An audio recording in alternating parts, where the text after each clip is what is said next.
Today's story is An Orange for Frankie by Patricia, Polacco. We're reading this one today. Do you see the orange? Because in Jessica's story that she tells, she reminded me that people used to get oranges at Christmas time because that's a big treat when you're up north in the bleak midwinter.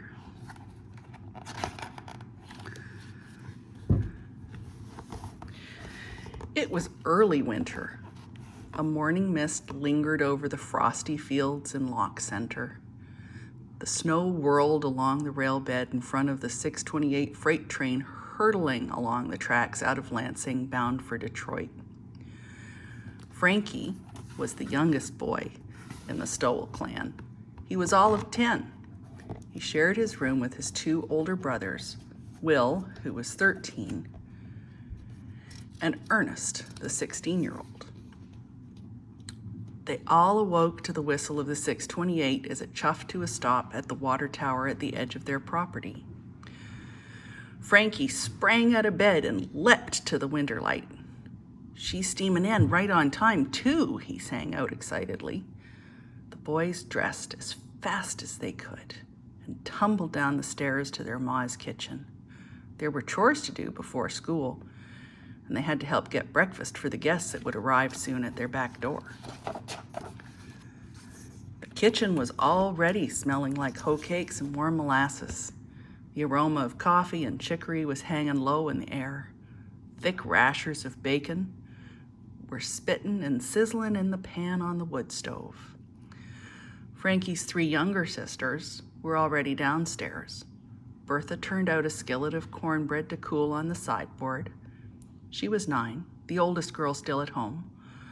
Alta, the 6-year-old, was getting eggs from the glassine crock to be fried up, while Iva, the 3-year-old, played with corn dolls in the pantry.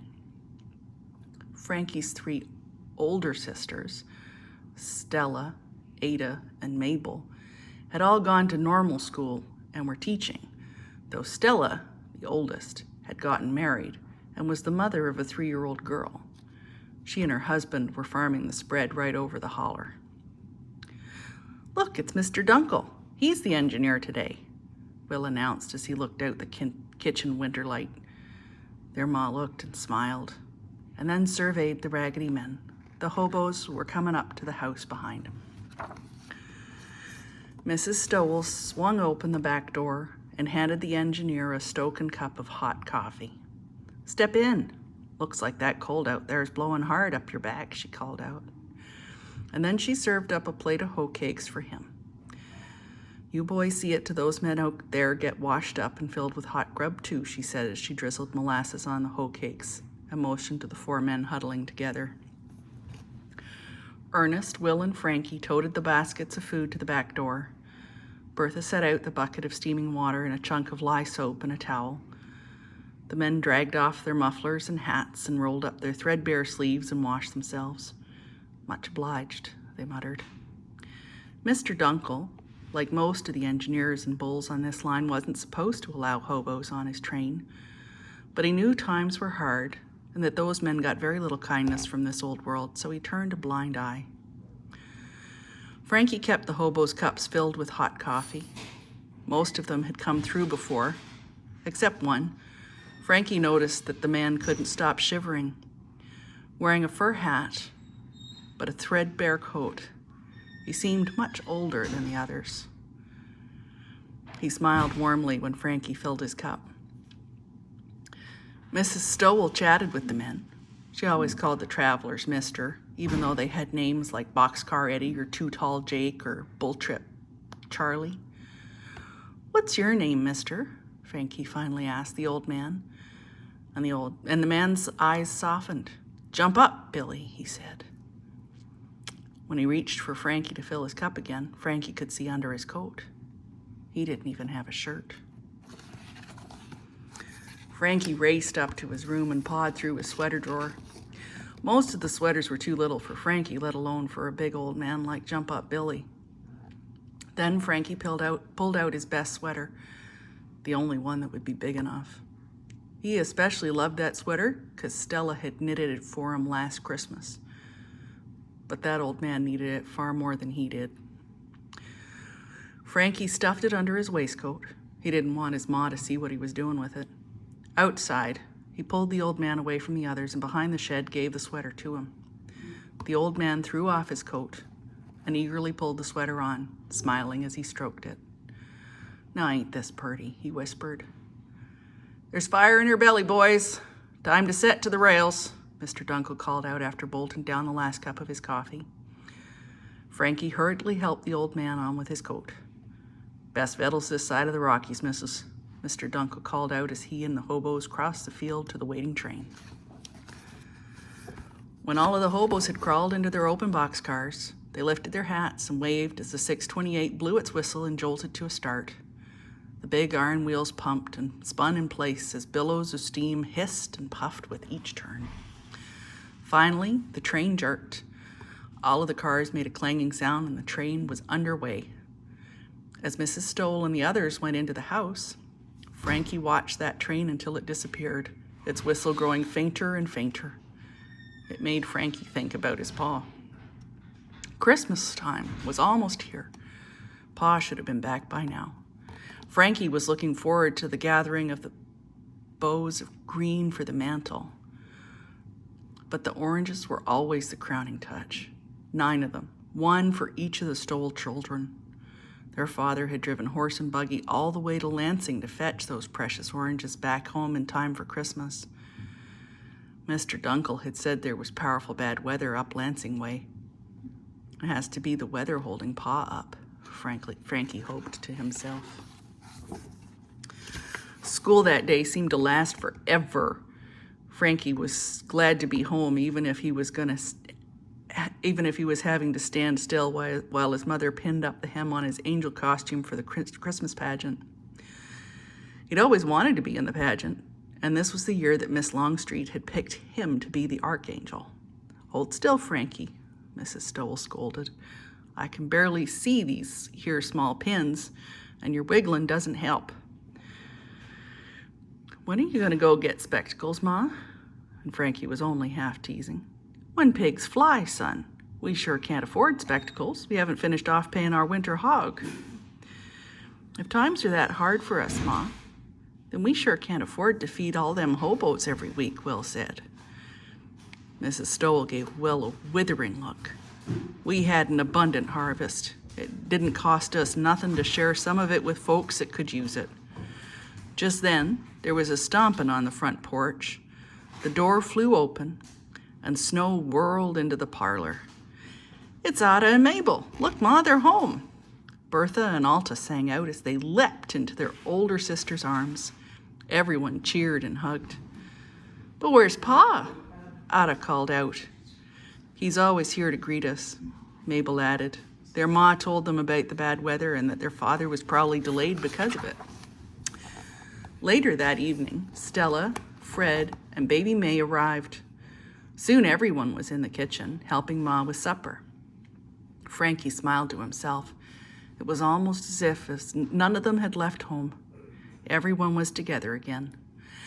And as they sat down to eat, Mrs. Stowell said the right perfect blessing. Frankie was so hungry and everything looked so good. "Frankie," Stella began, "this year I knitted you a muffler to match the Christmas sweater I gave you last year. I can't wait to see how it'll look." Frankie almost choked on his mashed potatoes. "Maybe you should try it on tonight," Mrs. Stowell sang out. Frankie squirmed and changed the subject. "Do you think Pa will still try to bring home the Christmas oranges, him being so late and all?" "Nothing in this world would stop him from bringing home our Christmas oranges, boy," Mrs. Stowell whispered. The conversation around the table successfully switched to talk of Pa and the oranges, and Frankie sighed with relief. Another whole day passed, and the Stowell household was uneasy. Pa still wasn't home, and they'd gotten no word. Christmas was only 2 days away. Pa had never been this late from Lansing to fetch the oranges from the Florida train. Ada and Mabel busied themselves with baking and decorating cookies. Bertha and Alta were helping roll out the fondant, and Ernest, Frankie, and Will were eyeing the cakes baked for the social that was always held after the pageant on Christmas Eve. Even so, all of their hearts were heavy with worry. Pa would have picked the perfect tree for the parlor by now, Frankie said sadly. And there'd be greens on the hearth with apples and cookies too, Bertha whispered. No oranges, little Iva gurgled, pointing at the mantle. Even she knew that Christmas Eve meant the oranges were placed on the mantle. And just then, Mrs. Stowell bustled into the parlor. She was worried, all right, but she didn't show it. Now hark, children. Everybody, get on your winter togs. I've got soapstones ready heating on the stove. Will you and Ernest hitch up the sled dray? We're going to go out and find the perfect tree and gather up them greens for the mantle, she announced. That's what your pa would want us all to do, not sit here in the parlor all vexed with botherment. Everyone's spirits lifted. Scurrying for their coats, they set out to do as their mother had bid them. The soapstones were wrapped in burlap and placed on the floor for the sled dray. 4 thick wool blankets covered them as they set out to find their Christmas tree in the evergreens. Penny and Fanny's steps were sure and steady, and the bells on their harnesses rang and echoed across the snowy dells. Bertha, Alta, and Frankie were singing as they went. Finally, they came to a clearing. It was dotted with fine firs and pines, and the family poured out of the sled dray and fanned out. The girls and I will get the greens. You boys, go get the perfect tree, Mrs. Stowell called out. Frankie, Will, and Ernest searched everywhere for the perfect tree. How they wished their pa was with them. And just when they were wondering if they'd ever find that tree, they came over a small hillock, and there it was, all by itself as if it was waiting there to become the tree in the Stowell parlor. There, doesn't that look grand, Mrs. Stowell cooed that night as she adjusted the last clump of greens on the mantle. I'll go get the apples and nuts, Alta cried out. I want to put on the dried flowers and the holly sprigs, Bertha squealed. Meantime, Frankie, Will, and Ernest were sinking the tree into the bucket of wet sand, while Ada and Mabel gave them orders just like they did every Christmas. No, that isn't straight from here, Ada scolded. A little more to your right. And then the fullest part of the tree will be facing the wall, Mabel said. The boys twisted and turned, trying to lean the tree this way and that. And suddenly all of the others shouted in unison, "That's it! It's perfect!" They all stood back, and it was perfect. And then the whole family started decorating the tree. What a glorious surprise this will be for your pa when he gets home, Mrs. Stowell whispered. Not for 1 minute did anyone think he wouldn't get home. Ma and Ada strung berries and popcorn on to put on the tree, while Bertha and Alta tied on dried flowers. Frankie and Iva hung the frosted cookies, though they probably ate more than they hung. And the fire was crackling in the fireplace. Everything seemed so warm and cozy. And then Frankie looked out the parlor winter light. It was snowing real hard again. How will Pa get through this? He said with alarm. And everyone came to the window. That mantle looks so bare without the oranges, Frankie blurted out. The oranges, Ada scolded. Is that all you can think about? Mabel added. Frankie, it isn't like you to be so selfish. Who cares if the oranges ever get here? We all want Pa, Bertha cried.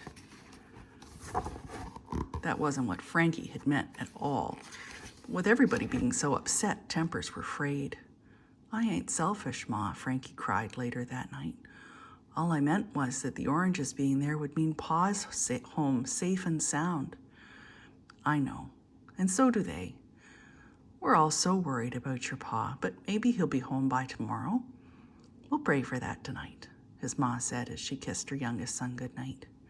And that night, Frankie Frankie prayed for a miracle to bring his pa home.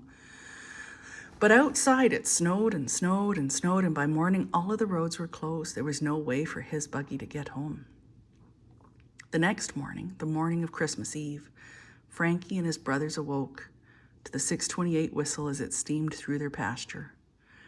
When Frankie came down to breakfast, he was wearing his old gray sweater. He'd almost outgrown it. "Frankie, aren't you going to wear your sister Stella's Christmas sweater?" his ma asked. "She and Fred will be coming over after the pageant this morning." Frankie was about to tell his ma the truth when Will called out, "It's Pa! It's Pa!" And everyone ran to the parlor. They almost swept their pa clean off his feet with hugs and kisses. "My little lambs, my precious little lambs," their pa whispered as he hugged each of them. "Oh, Frank," Mrs. Stowell cried, "how ever did you get here?" "Well, when I met that train from Florida at the station to fetch home these here oranges, I could hardly see the engine, it was snowing so bad. And then I found out that all of the roads were closed. My heart fair broke." "But here you are, Pa," Will exclaimed. "I wouldn't be if it hadn't been for Mr. Dunkel. He overheard me lamenting about not getting home, and he said there was only one thing for me to do, ride the 6:28. Why, he even let me sit up there in the engine with him, all the way here.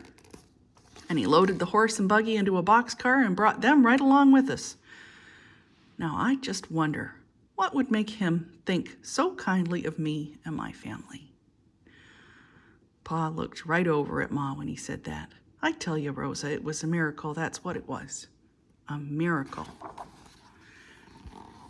And it being the morning of the eve of our Lord's birth, I think we have just exactly the right moment to put the oranges on the mantle before the pageant over to the church, Pa said as he pulled the cover off the crate with the luscious oranges inside. And each of the children, young and old, took an orange out of the box and placed it on the mantelpiece. And then everyone stood and looked at them. How beautiful they were. 9 oranges nestled in the green, one for each of them. "Hark now, children, don't be tempted to touch them. Those are for our Christmas Eve supper tonight," Pa said as he went with the rest of the family to dress for church. Frankie loved this day most of all, and since he was already dressed, he stayed in the parlor. He walked over to the mantle and gazed at the splendid oranges. His heart sang that his pa was home and safe, and he looked at the oranges closer and closer. He could smell the pungent aroma of their skins. He noticed that they seemed to have pores just like his own skin. Finally, he couldn't resist. He looked to see if there was anyone else in the kitchen. Even though he'd been told not to, he gently touched his orange. And then he picked it up. It smelled like sunshine, was ripe and heavy with juice. He couldn't wait to taste it that night. Suddenly, he heard someone coming. His mother. "Frankie," she called. He didn't have time to put the orange back on the mantle. He quickly stuffed it under his sweater. He'd put it back when they got home from the pageant. No one would know he'd disobeyed his father. Frankie was indeed the perfect archangel in the Christmas pageant. Everyone commented on how he looked like a real angel. And later, as they were making their way home in the sleigh, bumping over the hills and dells, Frankie was exploding with the thought of eating his orange that night. And then he remembered. He felt in his sweater. And to his horror, the orange wasn't there. He must have dropped it. Frankie looked up at his pa's face and fought back the tears. How could he have been so careless?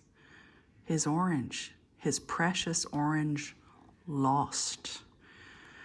Finally home, Frankie hurried to his room and he wept bitterly, afraid to go down to the parlor and face his family. There was a knock at the door. His ma. "Frankie, dear, everyone's waiting. We're waiting to tell stories. The popcorn's popping, and it'll be time for the oranges." Frankie opened the door. "Oh, Ma, I've done a terrible thing." "What do you mean?" his mother said as she patted him to sit next to her on his bed.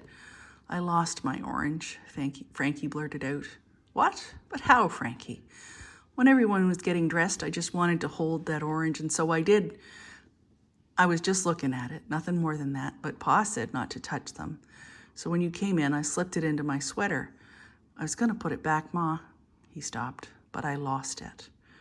Oh, my dear boy, your pa went through so much to fetch those oranges home for us. His mother whispered. That's not all, Ma. Stella's sweater, I gave it to one of those hobos, he sobbed. When his mother finally spoke, she said, Frankie, you didn't do a terrible thing. Maybe a thoughtless thing, taking that orange. But you did a noble thing, too, giving something that meant so much to you to someone who needed it. And that's the true spirit of Christmas, my darling. Now you stay here and collect yourself, and I'll call you when we're ready tonight, Ma whispered almost mysteriously. When Frankie did come downstairs, all of his brothers and sisters were waiting. We have something for you, Frankie, Stella said as she handed him a bright orange with a pink ribbon tied around it. And when Frankie looked at the orange, he noticed that it was made up of wedges, 8 wedges, and the ribbon held them together. And he looked at all of his brothers and sisters, and each of them held out his or her orange, and a section of each was missing. All of them had given a wedge of their own orange to make an orange for Frankie. Our family is like your orange, Frankie, their pa said softly. Love holds us together like that there ribbon. And that was the most splendid Christmas ever for Frankie and for all the Stowells. The oranges were eaten, all 9 of them savored, down to the very last bite. Stories were told in front of the fireplace, popcorn was popped and eaten, and hot chocolate was slurped down with gusto. And when the family was snug in their beds that night, Frankie's ma and pa looked in on him. They would tell for years to come how beautiful he was, that he looked like a sleeping angel, and how precious that particular Christmas was to all of them. And it was known ever after as Frankie's Christmas.